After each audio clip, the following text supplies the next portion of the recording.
Hey guys, what's up? It's Greg. So for today's video, I actually wanted to show you guys how to set up a simple duckling brooder. A brooder is basically a habitat that you use to raise your baby ducklings or chicks in. It has all of the basic necessities needed to keep one of these baby birds alive. They're relatively easy to set up, but there's a couple things that you got to keep in mind when building these specifically for ducklings. And today I'm going to show you how to do that.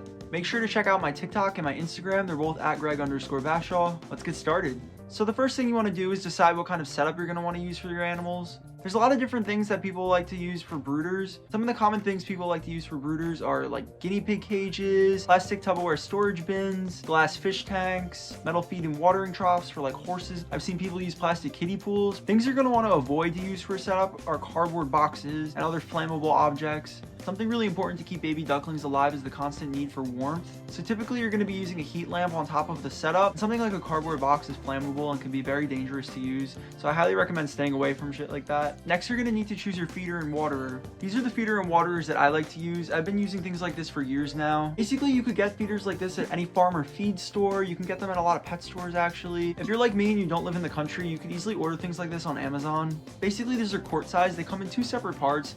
The top part is where you would put in the food or the water, and the bottom part is either the spot that holds the water or holds the food. You fill them up upside down, you twist the top on, and you flip it upside down, and the water and the food would come through. It's really important when choosing a water for ducklings that you get something big enough that they can fit their whole bill into. Ducklings actually need to have access to water at all times, especially when they're eating. Ducklings can't properly swallow their food without washing it down with water, so it's really important that you get something that's big enough for them to dunk their whole bill into. By that, I mean you want to make sure that they can wash out their nostrils as well as their mouth. And like I said before, the feeder is a very similar concept. It has like these little holes at the bottom where they can stick their heads in and go get the food. And a design like this is really convenient. It actually makes it really difficult for them to make a mess because all the food is contained inside these little parts. It's really important with a feeder that you make sure you have it filled with non-medicated duckling or chick starter.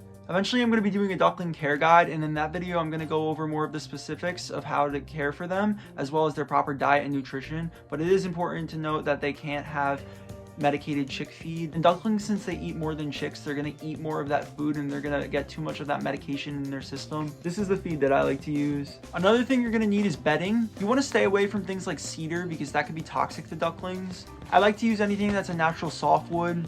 It tends to be safest, it's absorbent, and it's also low odor, which is very convenient because ducks are really smelly animals. You're going to want to keep at least an inch of that bedding in there. Better to have even more of the bedding because ducklings are really messy with their water and they'll tend to knock it all over the place, and it's convenient to have something like this absorb and keep the odor at bay. It's really important to keep ducklings at the right temperature when they're babies because they're very vulnerable to the cold. In nature, the mother duck is going to sit on her babies to keep them warm whenever they're cold, and because they can't regulate their own body heat that young and they don't have feathers yet, you're going to want to supplement it with a heat lamp. I'm just going to be using a basic 50-watt reptile heat bulb. I chose the red one because it's easier on their eyes apparently. And it's also really important that you have a thermometer in their enclosure at all times so you can regulate the heating properly.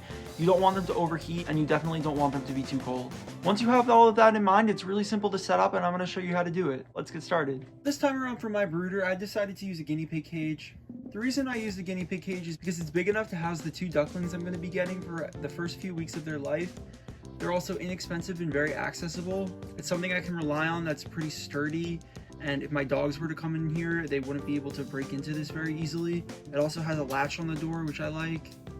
And it's also really convenient that I can lay the heat lamp on top of it. So first off, for the bedding, I used So Fresh. I'm just gonna try my best to shove this in here and shake out as much as I can.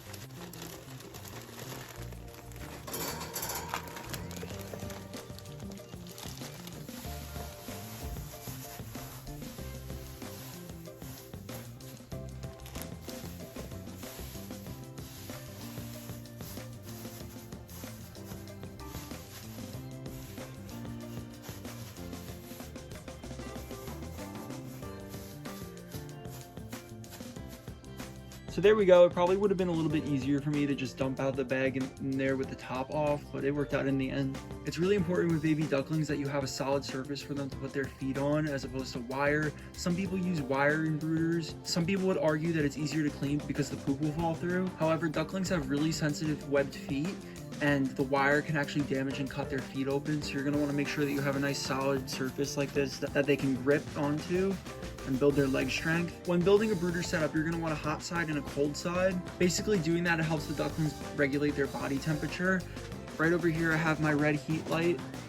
It's not on at the moment because I don't have the ducks yet. However, it's going to be on this side is going to be the warm side, and this side is going to be the cool side. On the warm side, like I said before, it's really important that you have a thermometer. That way you can regulate the temperature of the ducklings. Usually at the first week of their life, you're going to want to keep them around 95 degrees and then reduce that temperature 5 degrees once a week until they're fully feathered out. And I'm putting the thermometer directly under where the heat light would be. That way you can get the most accurate reading. What's really cool about ducklings is they'll actually tell you when they're hot or cold. If they're too hot, they're going to be spaced out apart from each other. And if they're too cold, they're going to be huddled directly under the heat lamp with each other, trying to stay warm. And that could be a good regulation, is if you need to lower or raise the light. I always like to keep their water on the opposite side of the heat light. And that's just because the heat is actually going to make the water evaporate quicker. So I'm going to be putting the water on this side. I don't have water in it yet because the ducklings are coming tomorrow morning, and I'm setting this brooder up in advance. That way when I pick them up from the post office, I'll be able to have their habitat all set up and ready for them. And in will go the feeder. I'll try not to spill the food. It's going to be a little difficult though. I might spill some of it. I like to keep the feeder and the water side by side right next to each other. That way the ducklings can have easy access between the two when they need to eat and then when they need to wash their bills out. And that's really it. Ducklings don't really play with any toys. They're not going to really need anything in here to keep them busy. They're very social animals, so they'll keep busy themselves, as well as the interaction that you will give them will be their enrichment. Most likely your ducklings will imprint on you and think you're their mother, so you're going to be the best form of enrichment for them. Some people like to raise the feeder and water up on bricks as they get older, so it's easier for them to drink and eat out of. I might tend to do that in the future, but because they're going to be 2-day-old hatchlings, this is going to be perfectly fine for them. So that's it with this video, guys. This isn't a complete duckling care guide. This is actually just everything that you're going to need to set up their enclosure and how to do it. Pretty soon I am going to be doing a complete duckling care guide, including the socialization, how to feed them, the proper nutrition, how to bond with them, and all that's going to be coming soon on my channel, so stay tuned. If you like this video, make sure you give it a thumbs up, comment down below any video suggestions you have for me, and make sure to follow my TikTok and my Instagram. They're both at Greg_Bashaw. I'll see you guys in my next video. Bye.